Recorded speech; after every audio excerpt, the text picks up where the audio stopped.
आपली पुढील संस्कृती जी आहे त्यांना पण रावण दहनाचं काय विशेष आहे त्यासाठी आम्ही या प्रभागामध्ये रावण दहनाचा कार्यक्रम करतो, कारण आपल्या पुढच्या पिढी लोकांना सगळ्यांना काही याची माहिती असावी, त्याच्यामुळेच आम्ही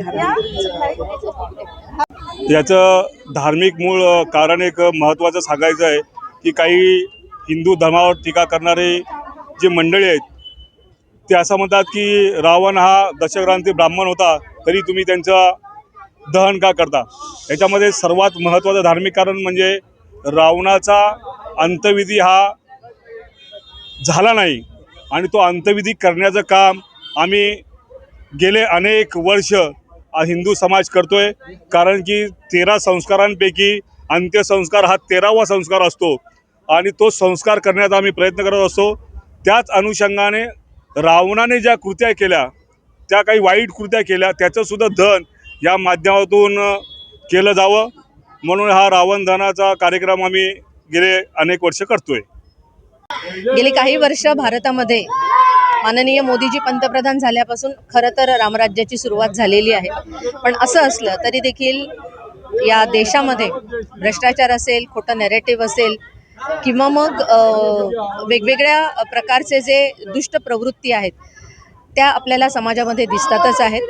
त्या सगळ्या दुष्ट प्रवृत्तींचा नाश करण्याकरता म्हणून आज खऱ्या अर्थाने हे प्रतिकात्मक असं रावणाचं दहन झालेलं आहे। या कार्यक्रमाच्या ज्या आयोजिका आहेत जयश्रीताई, त्यांचे मी मनापासून अभिनंदन करते आणि आभारही मानते की एकूणच आपल्या संस्कृतीमध्ये रावण दहनाचं जे महत्त्व आहे ते या इथल्या बच्चे कंपनींना पटवून देण्यासाठी म्हणून त्या कार्यक्रमाचं आयोजन करतात आणि मला विश्वास आहे की ह्याच्या पुढच्या काळामध्ये देखील इथली सगळी लोक त्यांच्या या विचारांच्या आणि एकूणच सनातन धर्मामध्ये सांगितलेल्या या सगळ्या गोष्टींच्या मागे राहतील।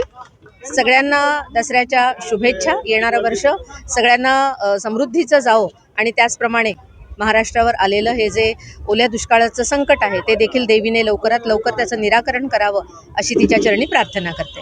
वर्षी या वृंदावन श्रीरंग भागामध्ये रावण दहनाचा कार्यक्रम आमच्या महिला प्रमुख जयश्री बिराजदार, शरद बिराजदार आणि इथली सगळी टीम यांच्या पुढाकाराने होतो।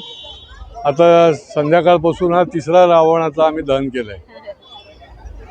हा अन्यायाच्या विरुद्ध आहे, अधर्माच्या विरुद्ध आहे, असत्याच्या विरुद्ध आहे, भ्रष्टाचाराच्या विरुद्ध आहे आणि त्याच्यामुळे रावण वाढलेले आहेत। आता रावणाची संख्या वाढलेली आहे आणि त्याच्यामुळे किस रावण की भुजे काटू, किस लंका को आग लगाऊं, दर दर रावण दर दर लंका, इतने राम कहाँ से लाऊं, अशी या ठिकाणी परिस्थिती आहे।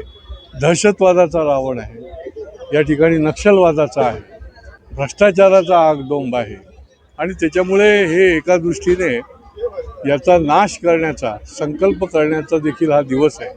सीमोल्लंघन करत असताना, या देशाला विकासाकडे नेत असताना हे जे निर्णय या ठिकाणी रावण आहेत त्यांचं दहन हे एकत्रितपणे जागरूक नागरिकांनी करण्याचा देखील हा दिवस आहे आणि म्हणून इथे सामूहिकपणे या सर्व भागामध्ये या रावण दहनाचा कार्यक्रम या निमित्ताने झाला आहे। मी सगळ्यांना दसऱ्याच्या निमित्ताने शुभेच्छा देतो।